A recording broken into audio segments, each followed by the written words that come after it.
First question, can you just introduce yourself and tell me a bit about your journey throughout the game of golf? Yeah. Is it on? Yeah, it's good. Okay. Yeah, my name's Phil Grear. Born and raised in Augusta, Georgia. Pretty much the culture was there with me as soon as I was born, and so that was all there was to do growing up, is to play golf. Other than that, there wasn't much to do. But it's treated me well in the profession. I've been able to compete a lot, teach a lot, and take trips away into other countries and come back and get right back into it. It's awesome. Absolutely. As both a PGA professional and yoga instructor, how do you see the relationship between yoga practices and the mental game of golf, such as like body control or breathing? That's a good question. I discovered yoga for my own ailments, bad back and pain, and then I started to realize that it actually improved my game just because I could move my body more easily. And then I wanted to share it with the people that I teach golf to, and it's become a really popular addition to, especially older golfers, to be able to move their bodies and play a better game. And even younger people when it comes to the mental aspect, because there's a lot of discipline in controlling breath. Yeah. What do you see the importance of visualization being in golf? Everything. The more visual you become in golf, the more clarity you'll have in playing, and also you'll enjoy the game more. As soon as you are unable to visualize, you can get cluttered. Your mind starts to think too much, and so picturing is probably the most valuable tool for playing an enjoyable game. Going back to the yoga, how can yoga and meditation help golfers build like mental resilience and improve their overall performance? With the yoga practice, a big part of yoga is in meditation is to be able to control your nervous system, and how you do that is by regulating your breathing, and by regulating your breathing you're able to calm yourself and be more present, which you have to be both in golf and with yoga. And it also is a much more fulfilling experience to have that experience. How important is having patience throughout the game, whether it's becoming a better player or just in a round? Having patience is going to go right back to being able to regulate your breath, bring yourself into the present so that you can get the most out of what you're doing at that time.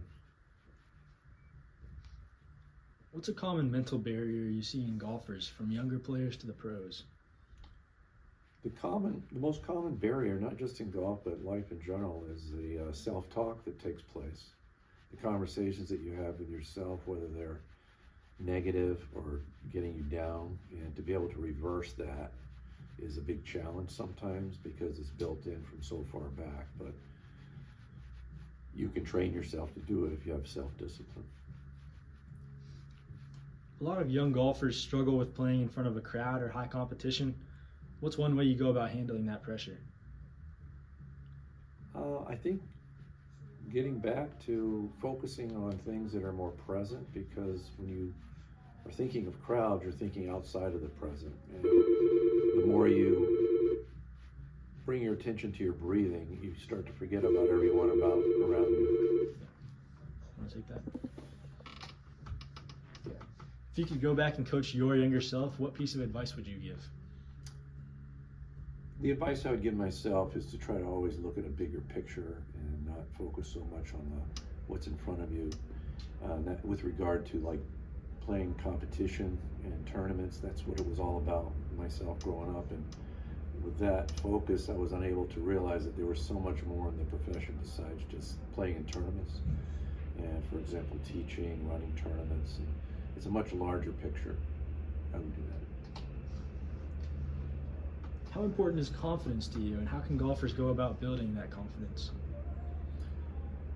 Confidence is going to be completely controlled by how well you can be decisive and how well you can eliminate doubt when it comes to putting one foot in front of the other. Who's the most mentally tough golfer you've seen play, played with, or taught, and what made them special? It was probably my sister's boyfriend way back. He used to play on the Asian tour, and all he did was focus on golf and practice, and told us we had to do the same thing if we wanted to get there. And so I think there's so many different twists and turns to the journey when it comes to going down that road. And so you don't really know the answers until you've gone down there a little bit further. Yeah. And then this last one I've got, if you had to give one piece of advice to golfers struggling with the mental side of the game, what would it be? That they should take up a yoga practice. That would probably solve a lot of their problems. What sense would that solve? Well, for example, if you have a yoga practice, you're automatically trained to be in tune with your regulatory nervous system by breathing consciously instead of automatically. And if you can do that, you can control your nervous system so you can enjoy your golf game much more easily. Absolutely. Yeah. Thank you very much.